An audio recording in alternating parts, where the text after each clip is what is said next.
Hi everyone, welcome to Connector Technologies. Today I am going to explain one of the important concept. So that is client or a customer enterprise structure. So whenever we are giving the interview, okay. So the interview laws, your client org structure from your current project, your customer enterprise structure from your current project.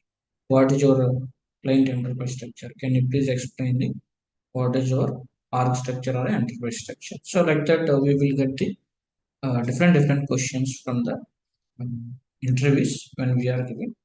Today I am taking in a one company called MDH. So this is an just example purpose. It's not an actual company. For better understanding purpose, I just took this company. Okay. So by using this company, based upon their nature of business and based upon the states or countries how they are operating, then accordingly we will give they decide the and we will provide the enterprise structure for the customer.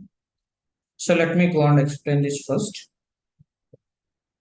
So before we go into this, so if you see here, this is an MDH masala company, just spices industry. It's almost having the 1 or 2 years history. It's a family-based business, third generation, which is there in Gurgaon. Okay. So now let's assume it is in a manufacturing company. They are doing the masala spices related business within the India. So in this case, how we should give the org structure for this client? Let me go and explain it. If you see here, it's a India-based customer. They have a operations in only India. So in this case, we can create a one unified primary ledger for that MDH. That is MDH India primary ledger. Then after that, they have a one unified legal entity. So they have only one single legal entity, that is Mahashadi Hatti Private Limited. That's we can call it MDH. It's a short name. So they have only one legal entity which is registered in Gurgaon. Now, but they have a plant within the India, different locations. Let's see, wherever they have the manufacturing plants related to MDH. They have a Gurgaon plant and Bangalore they have one more plant. Telangana, Hyderabad they have one more plant. Mumbai they have a plant. Chennai they have a plant. Delhi they have a plant. So if you observe here, they have a operations in India and they have one single legal entity, but they are operating the factories, plants in a multiple states. Okay.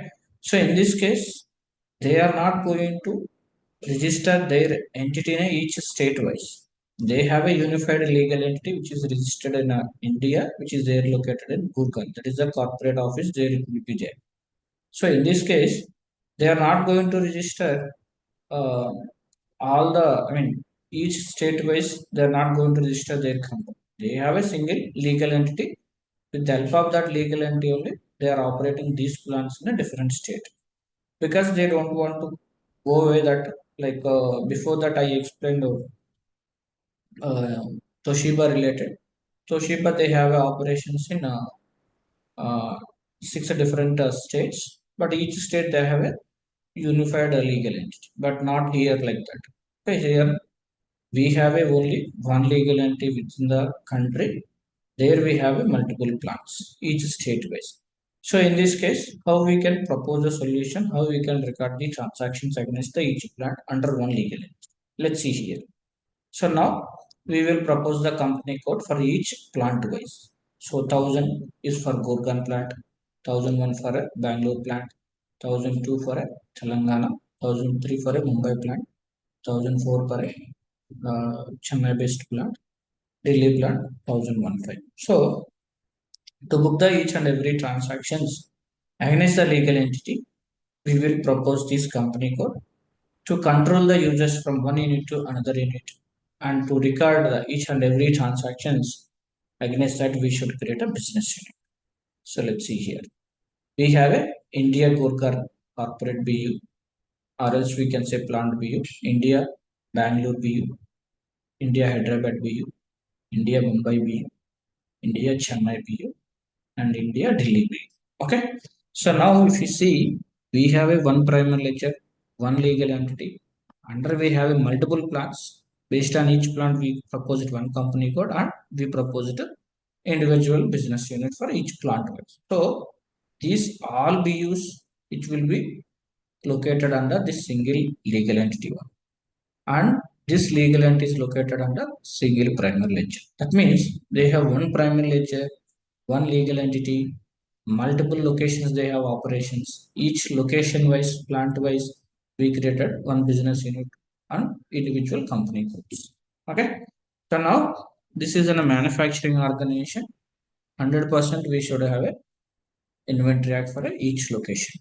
So Haryana inventory act, like Gurgaon, Karnataka inventory act, Telangana inventory act, and then we have Maharashtra inventory act, and then we have a Chennai, Tamil Nadu inventory act, and we have a Delhi inventory. So each and every BUS we can create one individual inventory acts. Yes, we have an options to create a multiple inventory acts also.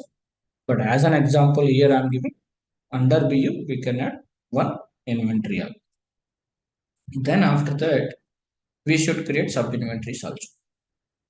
Again we have a same under HR sub inventory act, Karnataka sub inventory act, Telangana sub inventory act, Maharashtra sub inventory act, and Tamil Nadu sub inventory act, Delhi sub inventory act. Okay.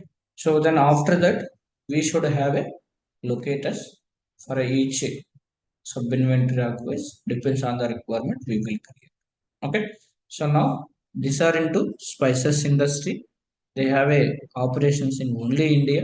They do the exports also, but exports they will do on a just receiving the collections and all they will do, but they don't have plants in the other countries. Okay, that is the reason why only one primary ledger is enough. We have a single legal entity within the India. So based on each plant wise, we created a business unit and associated company code. Under the BU, associated inventory act we created. Under the inventory act, we created associated sub inventory, and depends on the requirement, we will go and add locators also. Okay, so this is another example when it comes to manufacturing spices industries. Okay, yeah, so this is we can tell to interview. So like our customer have operations in India, they have one legal entity and they have multiple plant. Each plant we created as a business unit and associated company code or legal entity or balance of segment value. Under the BU, we have a associated inventory act. Under inventory act, we have associated sub-inventory act. Under sub-inventory act, depends on the requirement, we created as a locators. Like that, you can explain to the interface. Okay. So I hope I explained very clearly. Okay. So if you like this video, can you please give a thumbs up to this, and please subscribe to Connective Technologies for more and more quality education videos. Thank you guys. Have a good day.